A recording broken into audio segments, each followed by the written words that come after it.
Like and subscribe right now, or this will be in your bed tonight.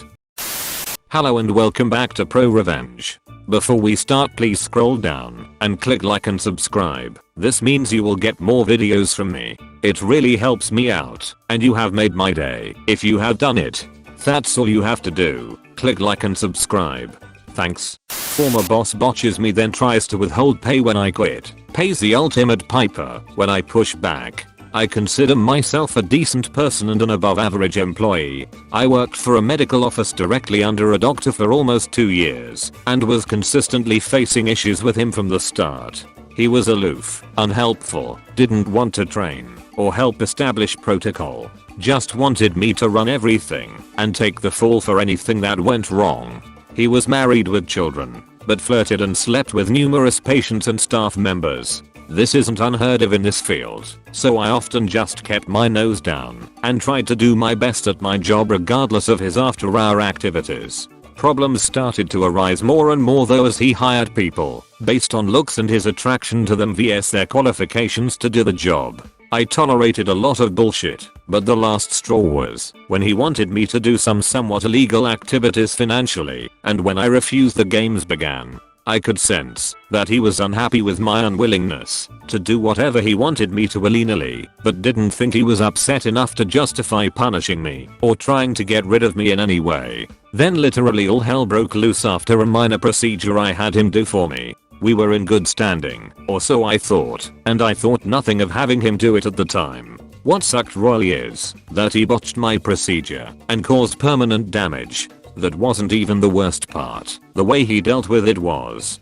instead of apologizing and offering to make it right, to which I'm pretty understanding and would have accepted, he denied anything was even wrong or had happened under his care. He went into total cover ass mode and methodically started to try to get rid of me without firing me, as it would definitely be wrongful termination, and the tension was becoming unbearable more and more each day. I was hoping he would make it right and we could move on, but instead every day was full of scrutiny of my choices and work, and even a write-up for a minor offense that I had no prior warning about. I could see the writing on the wall and realized he was going to wash his hands of me as quickly as possible to preserve his precious reputation, which I could definitely disrupt now with his mistake with me. I noticed shortly after, while on a planned vacation, he was advertising for my job. I decided to quit then and there instead of be fired.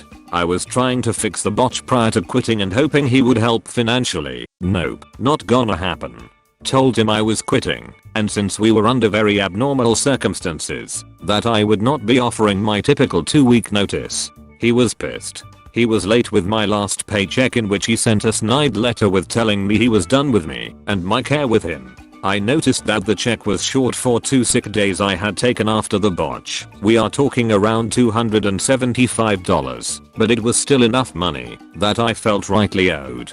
I had a ton of sick pay left and didn't even give it a second thought until now, and thought maybe he just forgot to add it. Nope. He responded curtly saying I hadn't accumulated enough time to pay for the days. I asked to see proof of that because I knew I had enough time. He changed the accumulation date to another month and said tough luck, wasn't going to pay. I told him blatantly that this was wrong and that I would have to report it to the labor board if he couldn't show me proof. He just bullied me back and insisted it is what he says it is, and again tough luck. He even said to quit contacting him about it or he would report me for harassment to law enforcement. So I went to the labor board. I brought in my contract and asked them about numerous questionable offenses. They couldn't believe how many skewed things were actually going on that I had accepted because I didn't know, or he had convinced me otherwise. They had me file for all of the offenses and said they would send us both a letter letting us know the mediation date. Got the letter in the mail from the labor board and almost fell over dead right then. Either what was originally a $275 offense with the other minor claims and now penalties added from the labor board, the total was now $6,500. I laughed hysterically and couldn't believe it at first. I thought about him receiving the same letter that day and just reveled at the thought, admittedly. Keep in mind he didn't know at this point that I had actually went to the labor board as I promised. He didn't think I would do it. He thought he had won up to this point. Mediation day rolls around, and he sits across from me with the mediator there, and is steaming under the pressure now. We both share our sides, which he lied about numerous things of course, and then we talk separately with the mediator. She explains to me that my case may be hard to prove, being somewhat he said / she said. She encourages me to kind of take whatever he offers.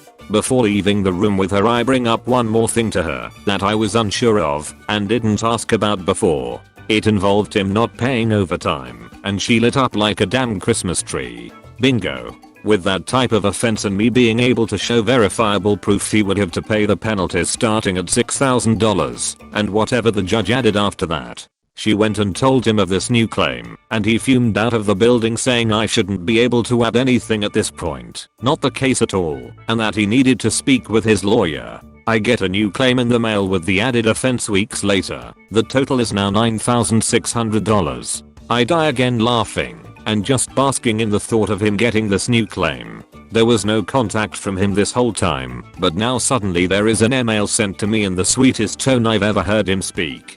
He pleaded with me that he never meant to withhold anything from me and that he would like to settle all this peacefully outside of the court. Of course he would, I thought to myself. I forwarded the email to our mediator and told her that I did not want to respond and asked her to deal with him and let him know I wanted to continue the no contact he requested earlier. Weeks go by, we are creeping closer to a court date. Suddenly the offer rolls in $4,000 and he will settle. I was set on $5,000 because of all the hassle I had to go through up to this point. I told the mediator to tell him nope, $6,000. Silence for another week or two, then the offer of $5,000 comes. That was my number, so I waited a couple days just to shake him up a bit more, and the mediator let him know I'd accept it. I received the payoff within a week, and then I got to wash my hands of him in the end.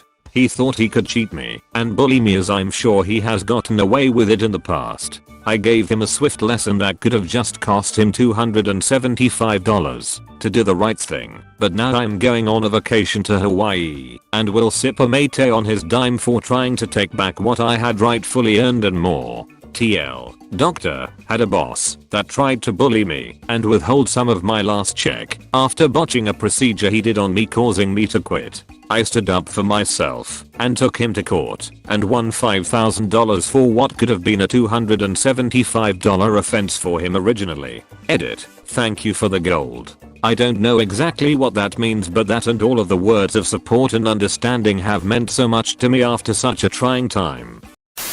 If you make me solve the problem, it'll cost you money. This happened a while back, actually before a did was even thought of and no one had their own portable phone. A local business, auto repair shop, changed their phone number for some reason, and a few months later, when my family added a second phone line to the house, guess which number we were given? It wasn't that much of a pain, since most of the customer base had the new number, but about 6 months later we start getting calls for this business several times a day, so I finally ask one of the callers where he got the number from. He tells me it's on top of the business's building in 3-foot high letters. Really? So I drive by that way the next day and sure enough, there it is in big blue letters. I look up the current number when I get home and give them a call. Hey, I've noticed that you still have your old number on top of your building, and we've been getting a lot of your calls. Would it be possible for someone to correct the sign or just paint over it? This is where I get told that it's my problem, and they don't have the time to deal with it. Click. Oh, okay, now I see. So I figure it won't take long to sort this out. I start taking appointments. I tell a lady we are having a special on tires. I can get her a complete set for $75. $200 was average. I get a guy that needs a complete rebuild on his transmission. And how soon can we do it? I tell him that, since we aren't very busy right now, if he can get it in the shop by noon, I have a guy that can have it done by 6 p the same day, and it'll only cost him $750. Super cheap, by the way. I do this maybe 20 to 30 times over the course of a week or so. The calls become less frequent, and as I drive by the following week, I noticed that the sign is now just plain white. I'm pretty sure that all in all I probably cost this guy about $10,000 or so in pissed off customers who showed up thinking they had an appointment and a great deal. Thank you all for watching to the end of the video. But before you go, please like and subscribe for more. Not many of you at all that watch are subscribed or like the video, and this makes me unsure if I should continue to make more content or not. So if you want more content, please like and subscribe. If you don't want to miss out on any future videos, click the bell icon next to the subscribe button. Also, please give me some feedback in the comment section about what I can do better, because not many people comment on my videos, so I have no idea of people's opinions of thoughts about this YouTube channel. So yeah, that's all from me. If you have subscribed and liked the video, please consider sharing the video with your friends. Thanks and bye. I'm still doing daily uploads, so hope to see you in tomorrow's video. Bye.